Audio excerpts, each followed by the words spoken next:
you've been watching the show for a while, you probably remember this gem. My biggest priority is going to be on the border. I think in some ways I could measure my personal success numerically, and it's based on the number of illegal aliens that get deported over the next 2 years in my first Congress. That's how I'm going to measure success. And that's how we knew we were going to like him when he got to D.C. Please welcome back to the show, Congressman Brandon Gill. So we haven't had you on since Donald Trump took office. So we obviously have to start with immigration with you and what you think about what Trump is doing right now with the border and immigration so far.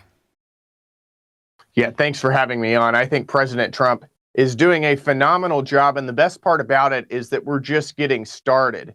We saw record deportation numbers just a few days ago come out.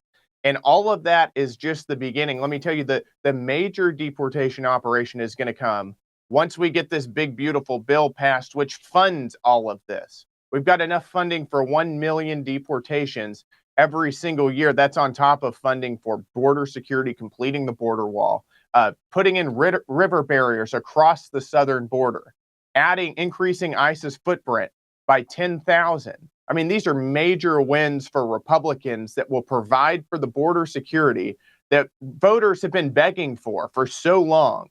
And the deportations that this past election cycle was about, that's when this is really going to kick in. But what we've seen so far is a president who is serious about upholding the law, who's serious about fulfilling the promises that he made to voters and about keeping the American people safe. I've been thrilled with this administration.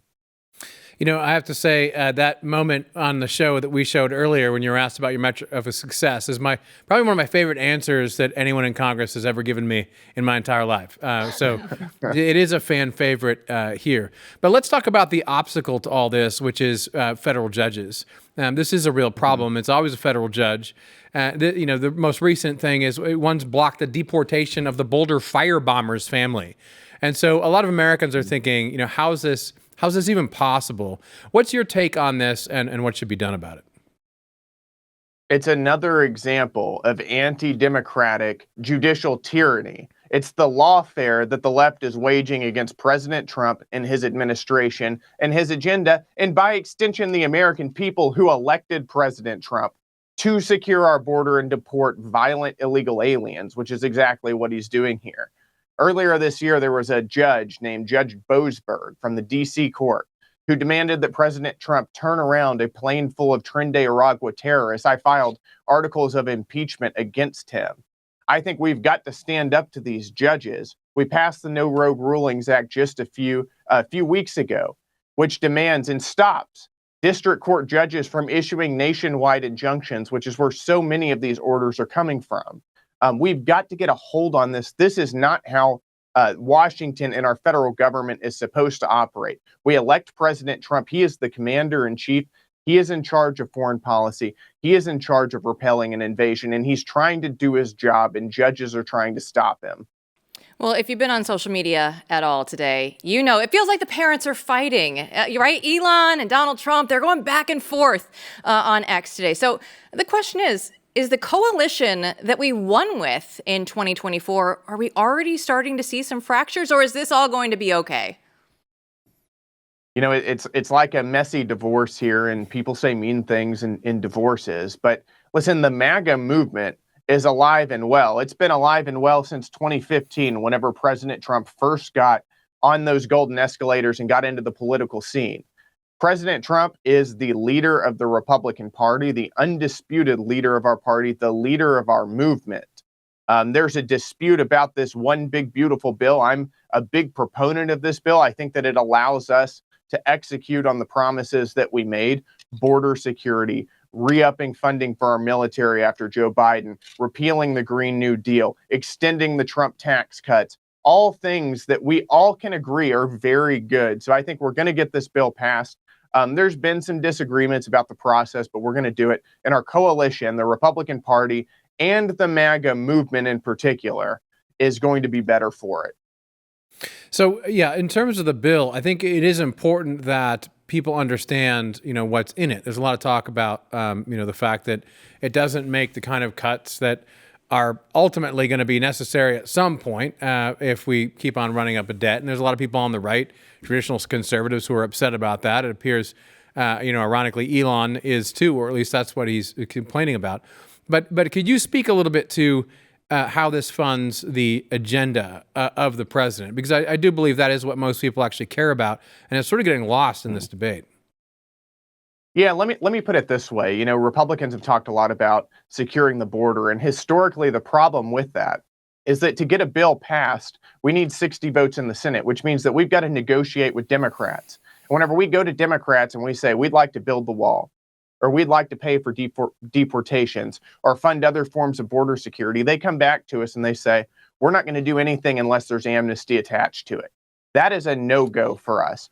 What this bill allows us to do is to fulfill all those promises, get all the great things that we want and that voters have been begging for literally for decades now, without amnesty, without a path to citizenship, without anything that Democrats want. That's a huge win for us. 1 million deportations a year. That's a huge win. Border wall, river barriers, ICE, funding for Border Patrol, funding for our Coast Guard to keep people from coming in from our seas. I mean, these are all things that we all support, and we can do it without having to make any concessions to Democrats. And the only way we can do that is in this one big, beautiful bill. I mean, this is a crucial piece of legislation for border security. I feel like anytime we get another big, huge win for the American people, it comes in the form of a Brandon Gill clip when you're putting Democrats' feet to the fire. I know that we have this one yesterday. This one is about white supremacists. Let's go ahead and watch. I'm asking you if you're a covert white supremacist, which, according to one of your own organizations, again, denial of racism constitutes covert white supremacy. Would you like to answer the question? I don't know what the question is. So you refuse to answer whether you are a covert white supremacist. I am here to talk about the essential work that nonprofits do. If you'd like to ask me a I question am utterly about dumbfounded. nonprofits You are on in your record right now, district and you will or not say throughout that the you are not a country. covert white supremacist? Now, I will tell you, we have changed the entire format of our show, The Mandate. On Fridays, we play the best soundbite of the week. And that's because we had so many of your sound bites that we want to play, because I love the fact that you get up there and you ask such obvious questions. And yet these Democrats, they can't answer the very simple, straightforward questions. So why do you think that is, that every time you get up there and you just try and say, hey, I'm just asking A and B questions, very simply, why can't they answer them? You know, that one in particular was bizarre. This woman was the head of a nonprofit organization, an organization that represents various nonprofits. And one of them had been promoting this idea that if you deny that you're racist, that's evidence that you're a covert white supremacist. So all I was doing was holding her to the same standards that her nonprofit affiliates hold the rest of America to. And I asked her a very straightforward question. I asked them, are you racist? She said no. And I said, well, that seems to me by your own standards that you must be a covert white supremacist. Are you?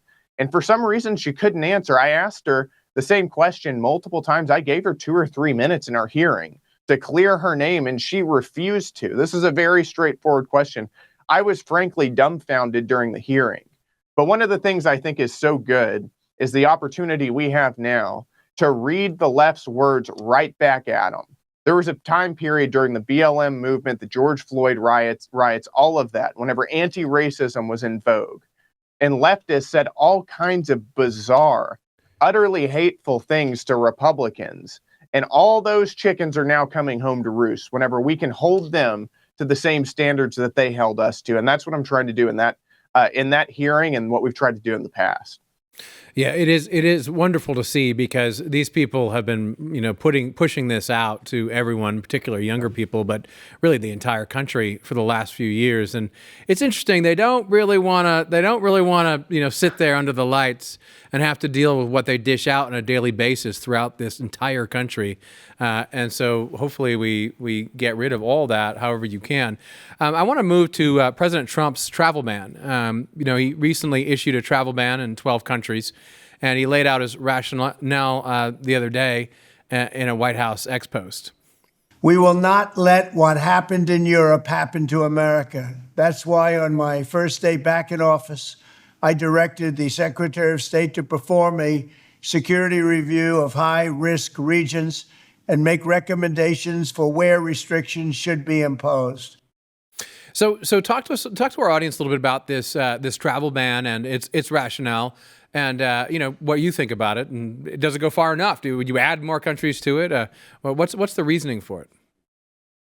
Well, I think that for me, and I think for many Americans, this is exactly what I voted for. Mm-hmm. We saw what happened in Colorado just a few days ago, whenever a initially a legal immigrant who came in overstayed his visa, making him an illegal alien, went and attacked American Jews on American soil. This is somebody who shouldn't have been let into the country to begin with, who should have been deported after he overstayed his visa. Of course, Biden rewarded him with a work permit before he then overstayed that work permit.